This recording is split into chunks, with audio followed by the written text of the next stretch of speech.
This episode is brought to you by Berkshire Hathaway Homestake Company's BHHC, a leading national writer of workers' compensation insurance. Our AM Best rating of A++ 15 enables us to offer coverage for a wide variety of businesses under all market conditions. BHHC is committed to providing injured workers with compassionate care and access to timely, high-quality medical treatment and support. Our loss control services, proactive claim management, medical cost containment, and fraud prevention contribute to superior claim outcomes for our policyholders.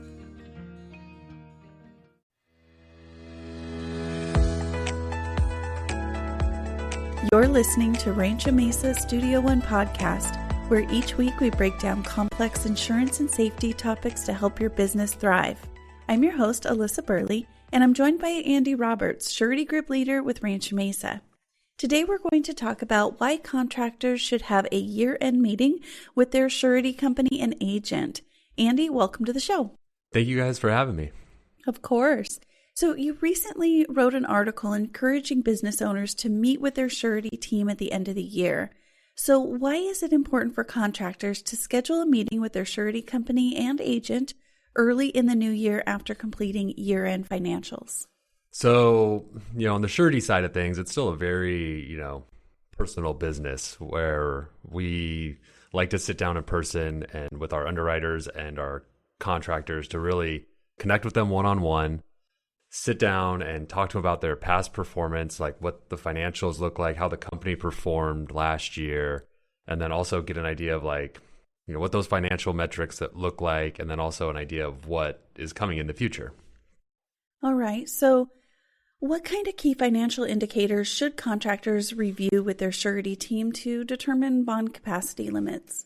So, the major ones that we look at, are like your working capital, which are, current assets minus current liabilities. That gives you kind of an idea of, you're able to pay your current obligations. We look at your profitability, like how that's the real key performance aspect of how things went for the last year. Like, how much money did you make based on your sales? That's usually a pretty important one. And then we also look at your equity, like is your equity position growing? Are you leaving your retained earnings in? Are you pulling money out of the company? What are you doing with that money if you are pulling it out? It's a really important thing to kind of all sit down and we can do it one-on-one as opposed to a bunch of emails going back and forth of like, oh, well, why are they doing this? Why is this happening? It's like, let's sit down like, okay, you're taking this money out for taxes. You're doing this for this, like this money's staying in. Here's what the balance sheet's going to look like rolling into the new year. So it's just a good way to kind of hash things out and get everyone on the same page going forward. Kind of in addition to that too, we'll also talk about like any changes, like, hey, are you buying any new equipment? Are you using money for this? What are your debt positions going to look like?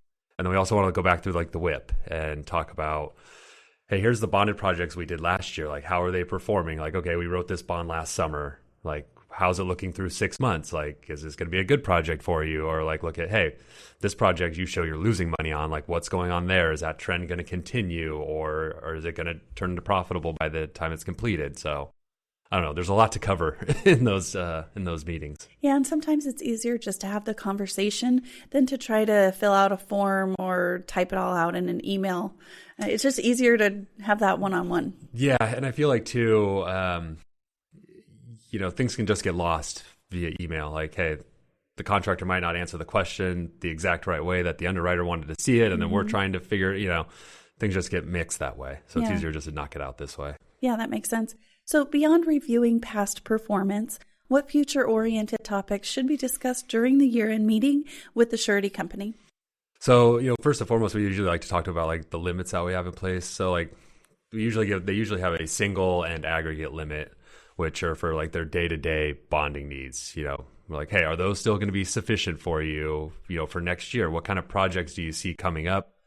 How's your backlog looking through for 2026? What's it look like for 2027? Like, what do you need from us? Are your projects that you're looking to bond for next year going to be right around the same size that you're used to bonding? Or are you eyeing stuff that's double, triple the size? Because we see that a lot right now. Just with material costs being higher and labor and everything like that, contractors are getting a lot of bigger projects than they're used to. So it's nice to have that talk up front where you can talk to them and say, oh yeah, in the summer I have one that's coming that's twice as big than I've ever done before.